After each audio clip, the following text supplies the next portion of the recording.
Welcome to Season 4 of E-commerce Fastlane. This podcast helps resilient entrepreneurs thrive with Shopify. And now, on to episode 127. You are listening to E-commerce Fastlane, the podcast show to help you build, manage, grow, and scale a successful and thriving company powered by Shopify.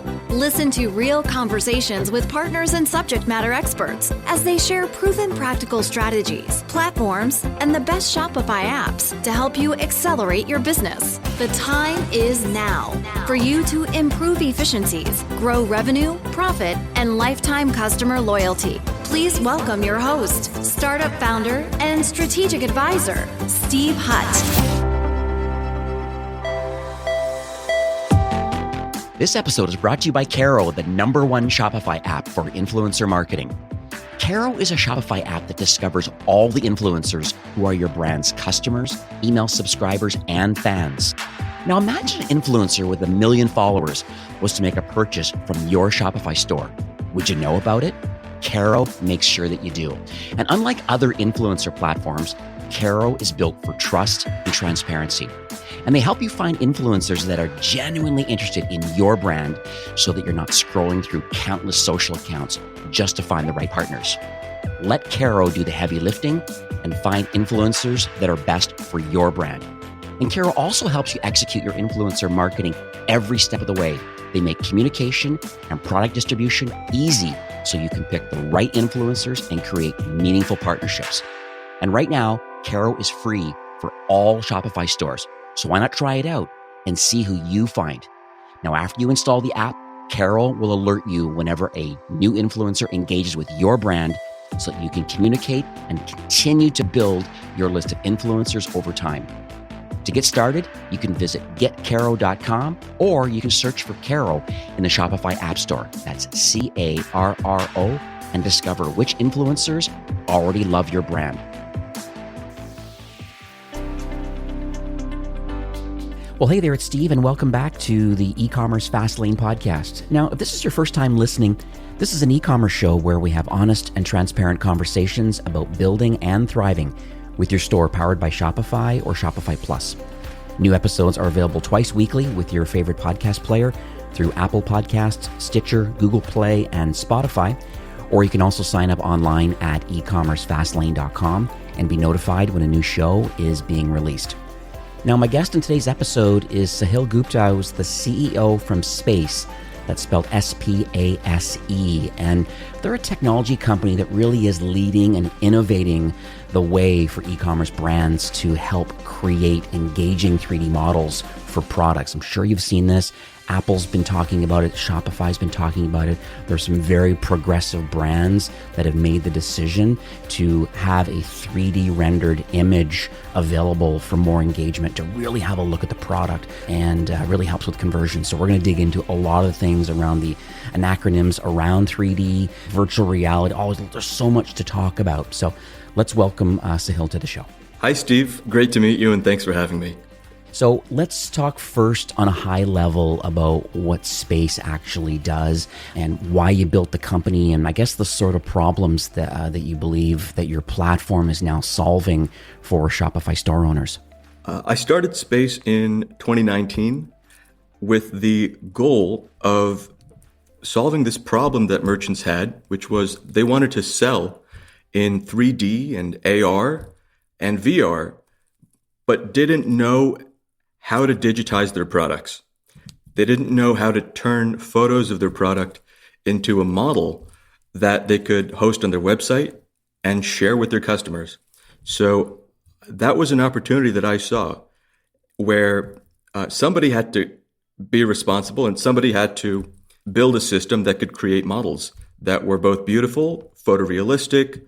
I guess those are two things, but if I could that were also lightweight and that just plain worked. So I started Space to turn photos into models, and we found a lot of opportunity with Shopify. Shopify made a big part of their initiatives in 2019 to move the 3D program forward. And while they were supporting the viewer aspect, which means that if you had a store, you could host your models, the question still remained who would make the models. So that's why I really started Space, to make models. Yeah, I love it. I remember watching the live stream at Shopify Unite, which is the partner conference. And I know that was one of the, I guess, big announcements that they were talking about. Like, where does the data go? How do you produce them? Why is Shopify getting involved with 3D and AR and VR, which we'll talk about in a second? Why is that? And I also remember Tim Cook even showing up to the office. And, there was quite a bit of fanfare from Apple when he showed up, and just, some kind of partnerships and things that were starting to develop between what Apple was working on and what Shopify was working on. There was an interesting synergies that started to happen. And so I see how you're positioning yourself now into a market that is starting to expand and grow. So that's really exciting. So let's maybe unpack that a bit and just talk about your background, because it really does fascinate me about, why people kind of build what they build. So are you able to talk about maybe what positions you, I guess, number one, to have the desire, number two, maybe to have the expertise to even want to create this platform? A lot of things had to happen to get to the date where I decided to start Space. And I think some of those things were an interest in what's happening in technology and the ability to think about what could work and what can't work. You have to have a very big filter for what can't work, and also the opportunity sort of really within sight. So for each of those things, with what's happening in technology, what I saw before I started Space was a big move and a big focus towards 3D, whether that was in AR or VR or on the software side and also on the hardware side, with Oculus coming out with every new generation of iPhone and Android supporting AR, and with some really cool web frameworks like A-Frame and Mozilla Hubs gaining traction, where websites were becoming 3D. So that was something that was happening. And then in the context of that, I was thinking, what could I do that would be both, cool and useful? And I saw this goes to the third point as to, you have to see something on the horizon that is actually, real. And that was Shopify's announcement that they're going to turn on the 3D viewer for their million merchants. And there's a missing piece there. And the missing piece is, all right, somebody has to make the models. And everything just came together at that point in time. I knew I could do it.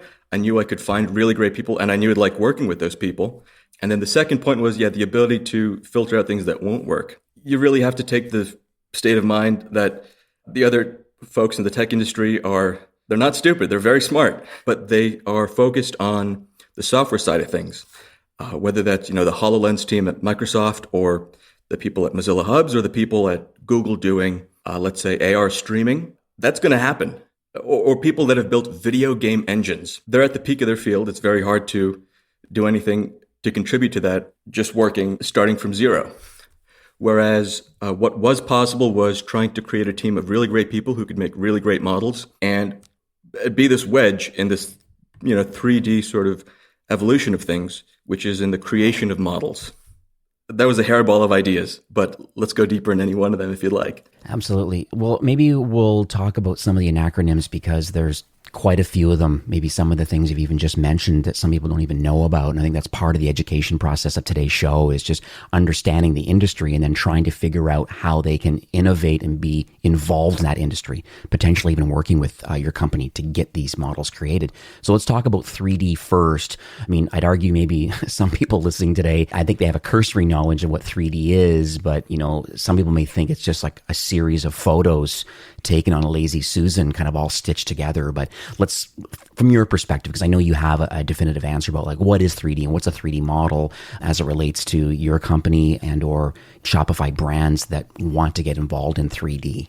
Sure. I'd say a 3D model is a file that represents the surface of an object. This is just one definition of many, but in the context of e-commerce, this is, I think, the best way to think about it. It's a file, just like a JPEG or a .doc.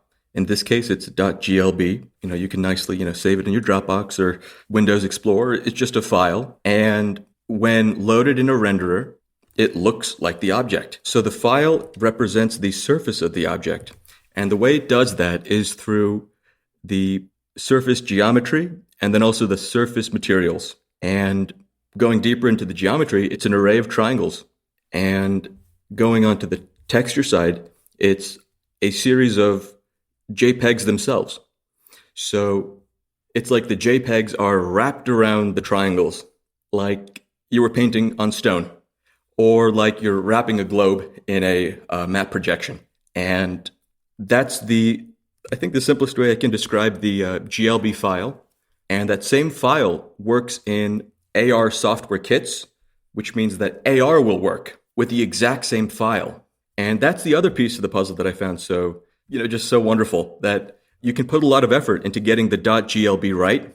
And that same file will work in 3D on laptops, on phones, on VR headsets. So when people move their Shopify stores into VR, which is definitely going to happen, you're going to have your .com. If your store is like, EmpireStateBoots.com, that's your store. And you'll have it in VR. And the actual products will be these 3D files. And then you'll have your visitors walk through the store with their Oculus headset on.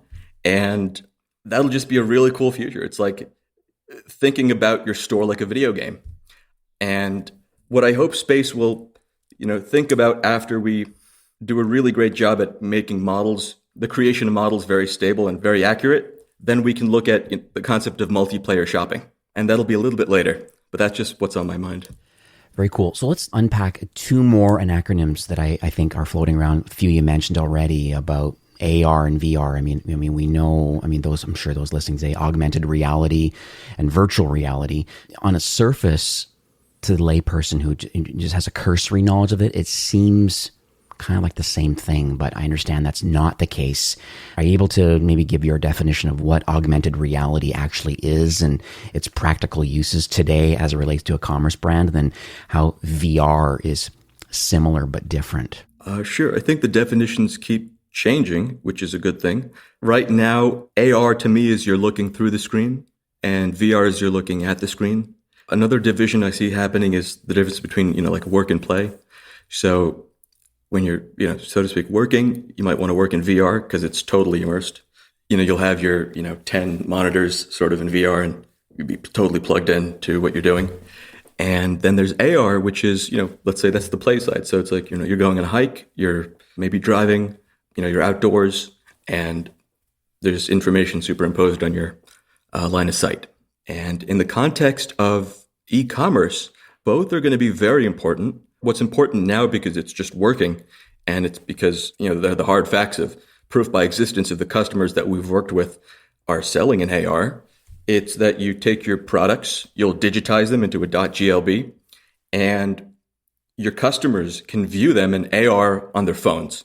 So it means that now they're using their camera, because I think I've seen some demos here where I saw one with a lamp or some furniture and some like more hard goods. And I thought it was quite interesting to see how is this going to look in my particular example, in my particular room, and grabbing the product and then using the camera to show your space, but then having this item superimposed and all rendered correctly in the right angles and lighting. It really is quite impressive. And then people see it and going, yeah, I like how that lamp looks there in my house.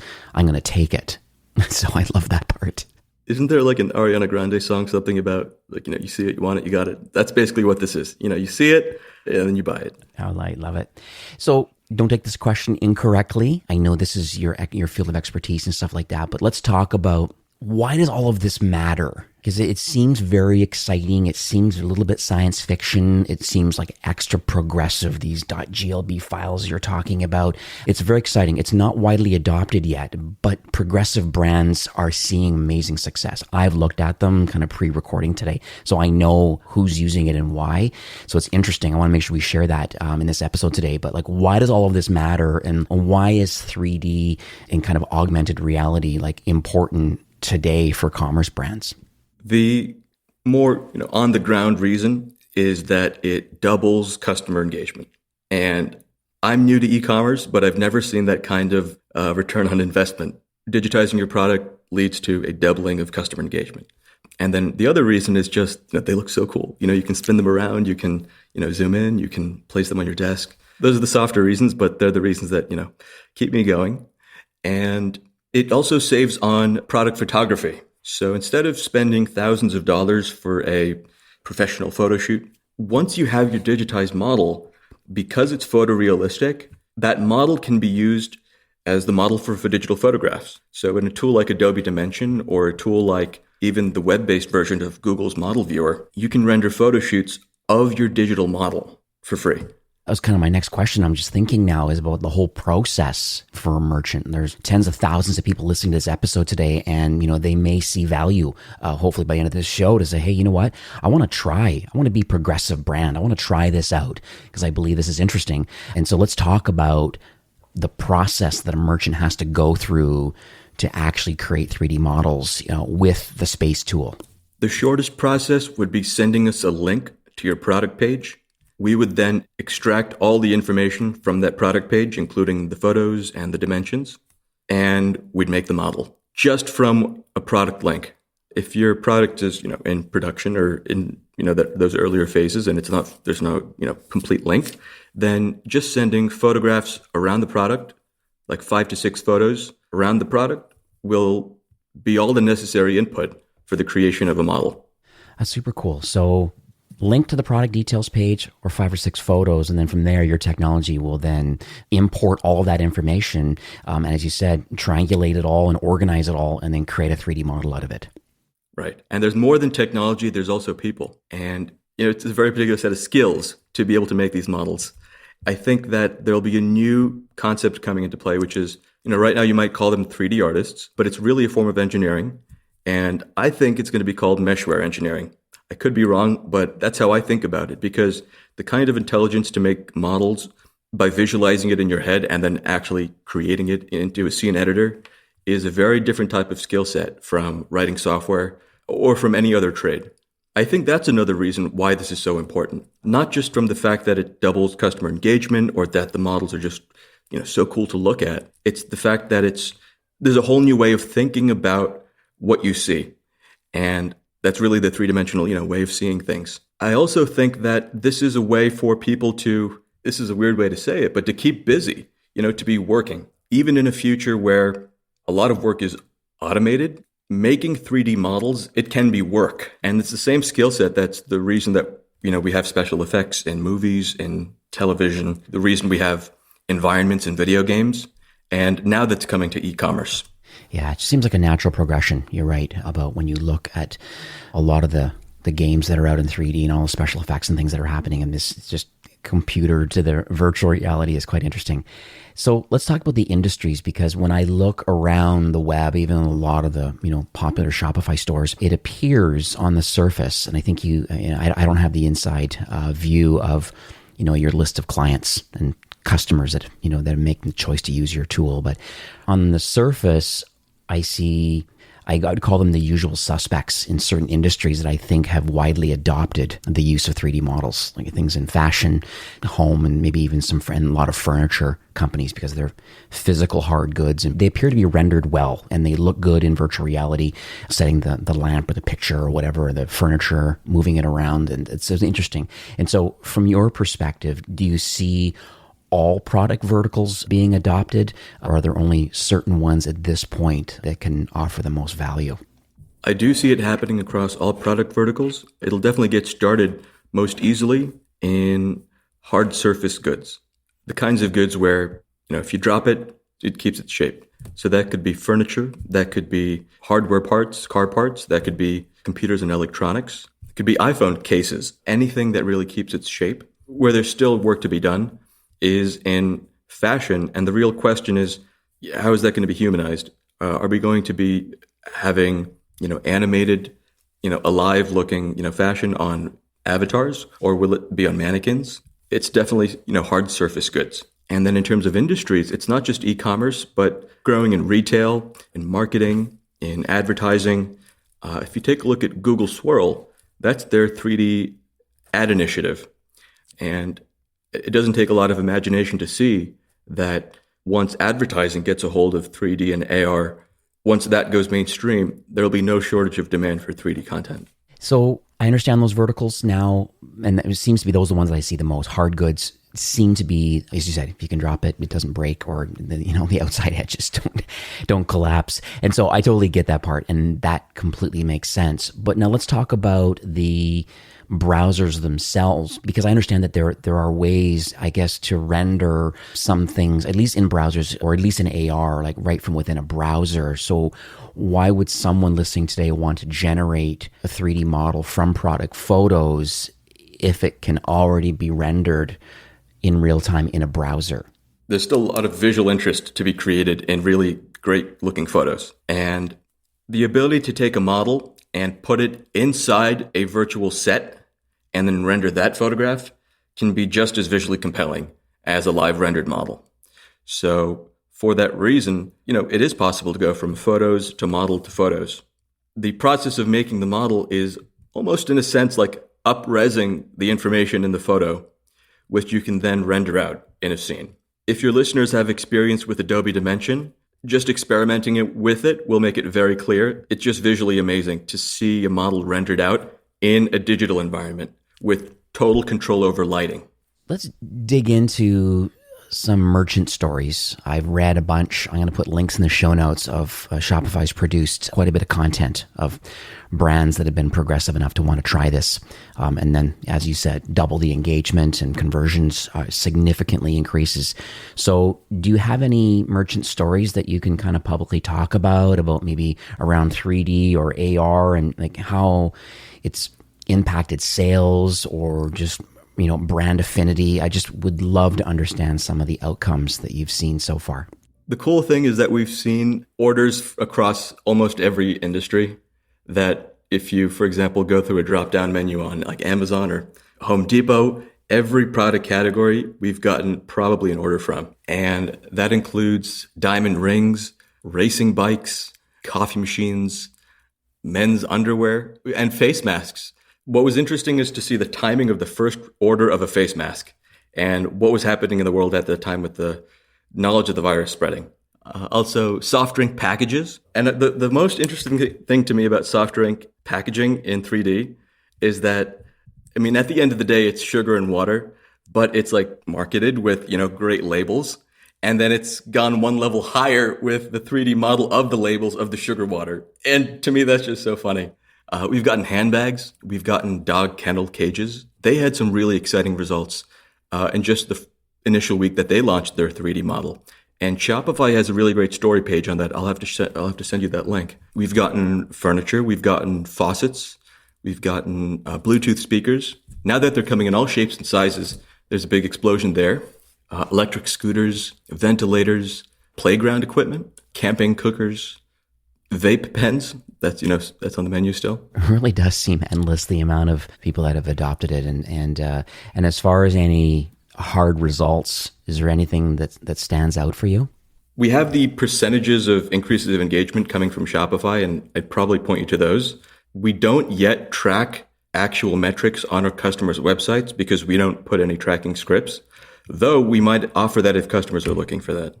Yeah, it's an interesting way because that's the thing, the investment in it, other than the cool factor that we talked about and double the engagement, which I think is enough on its own to want to adopt this sort of technology. But then sometimes the C-suite looks at it and says, okay, well, there's X number of investment and we're rotating our product seasonally. And so it's not like kind of a one and done kind of situation. Some brands, yes, but a lot of brands, there's some seasonality around their products or new versions. And so having to get a new link sent to you and or 5 or 6 photos sent to you, there's certain investment that goes along with all of that. And then, so that's for the product details page, but then how do we deal with social ads? How do we implement a lot of this technology now as part of a top of funnel kind of acquisition strategy, or even a conversion strategy for those that have looked at it and maybe didn't even realize there was a 3D version available. And then that's the re-engagement sequence, to get people to convert.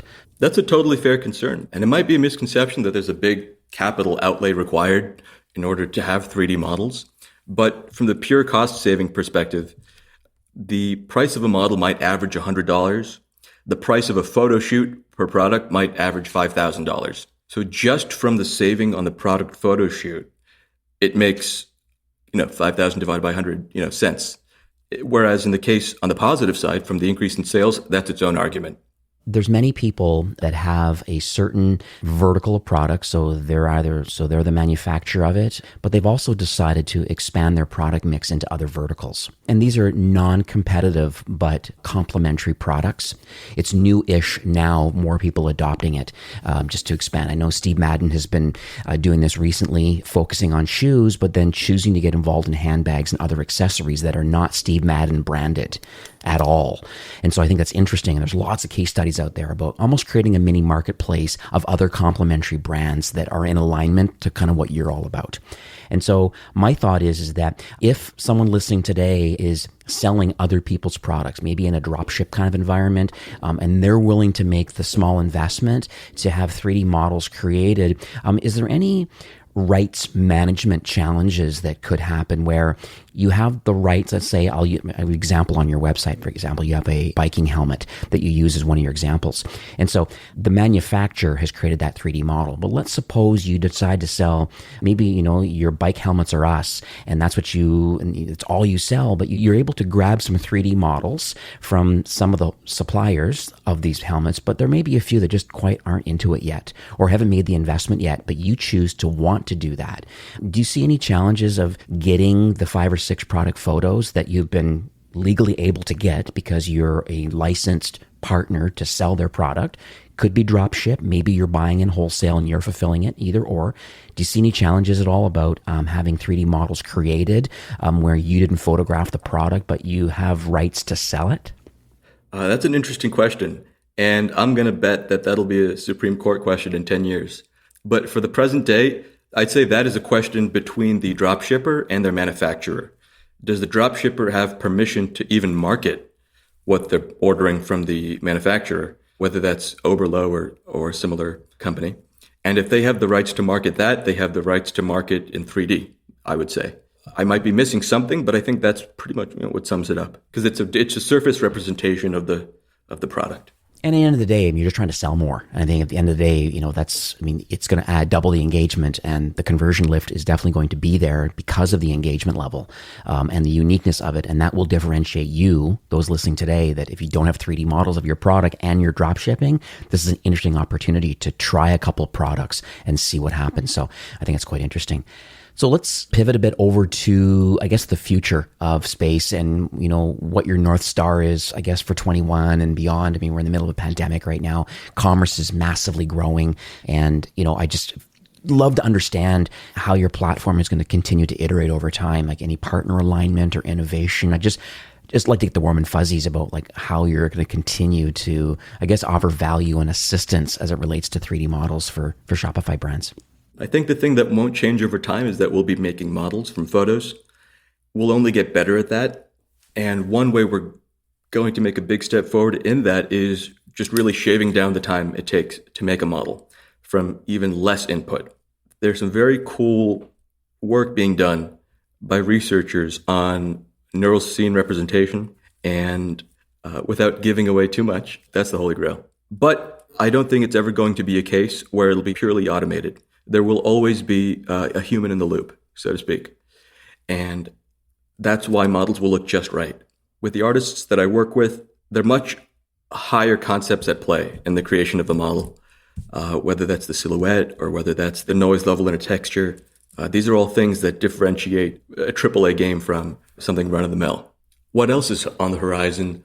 I see that there are other interesting companies in this industry focusing on the idea of an AR store, which means that you'll walk around, say, your apartment with your phone, and it's superimposing a store, with shelves of products, against your wall or in an open space. And that kind of store setup depends on 3D models in order to be able to merchandise what you're selling.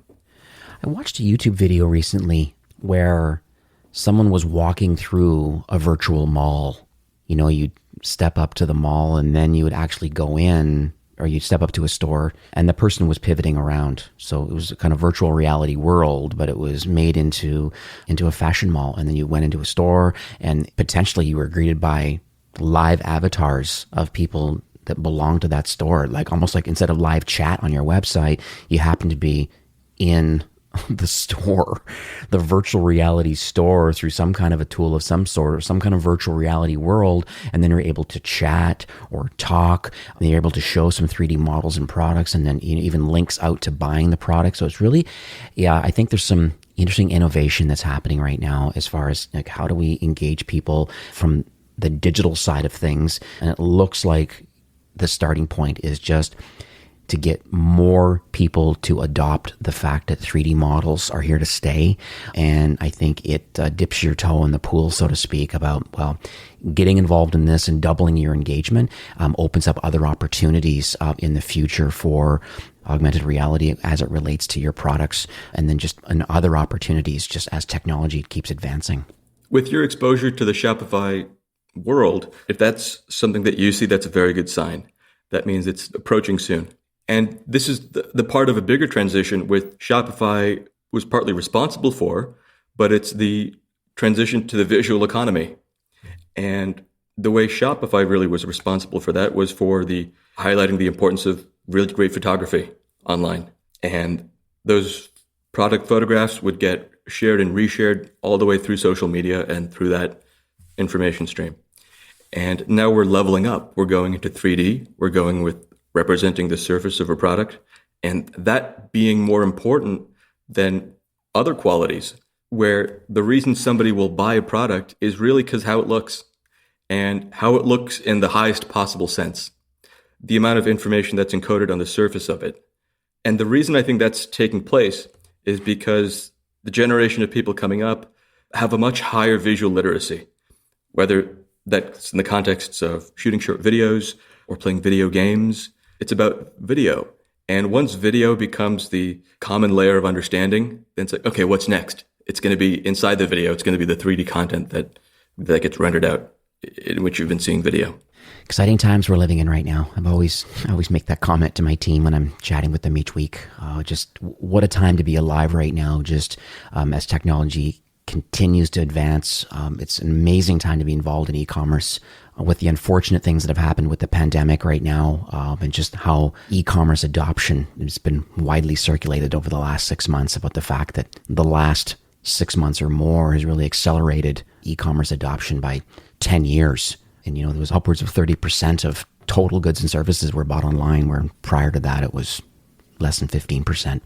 And so I'm not sure if that's here to stay. I don't believe retail is dead, but it's interesting to see that there's some opportunity out there with 3D models.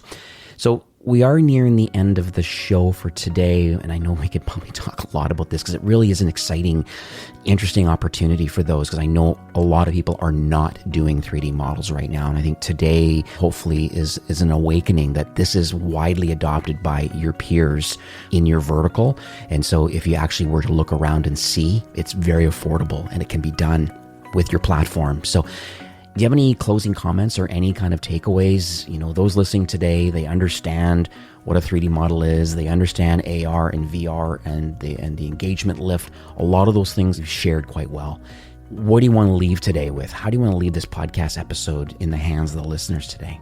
Definitely a thank you to Shopify and specifically Toby for making this possible. In fact, one of our most recent customers came to us because of a recommendation from Toby, and that means a lot. So how can people learn more about Space and your platform, even potentially take it for a spin? I understand that you would like to, share an offer for those listening in today. Definitely check out space.io. This is the sort of thing where you have to see it to believe it. And once you see the 3D model in all its detail, that'll do most of the explaining. We have a new program in place for basically a digital code coupon system. And for Fastlane listeners, if you enter Fastlane at checkout, you'll get 10% off your first order. Based on this episode, I think that's the thing, is I appreciate that discount. I also believe that, you have to push yourself over the edge. So if you're listening today and you see that there's opportunity here in having a 3D model, and you understand the benefits, and you at least want to test it. I mean, it's a life of experimentation. That's what e-commerce is all about. And let's be innovators. Sahil's been very progressive and want to be involved in this industry. And obviously he's got the right engineering group behind it and is nonstop iterating on the product. So thank you, number one, for coming on the show today. I really massively appreciate it. Thank you for this offer. I think it's very clear that, you really are in tight alignment with really wanting to help Shopify brands to, grow their revenue and build their lifetime loyalty. And part of it is just having more engagement on the product pages and through social ads and whatnot. So I really appreciate that. I know everybody's busy, and I just thank you for taking time and sharing your knowledge and your vision and just giving back to the Shopify ecosystem.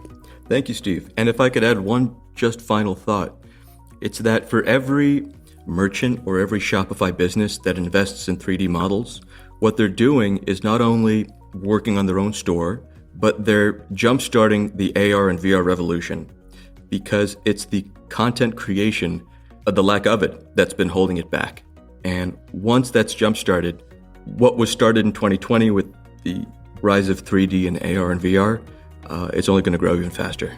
Well, once again, Sahil, thank you so much for coming on the show today. Thank you, Steve. This episode is supported by Caro, an incredible Shopify app that discovers all the influencers, press, and media that already love your brand. They can be customers, email subscribers, or fans, and Caro will reveal the social footprint and influence of those that have already shown you some love. And from there, Caro makes it easy to work with influencers, communicate, and distribute products to them so you can pick the right influencers and create meaningful partnerships.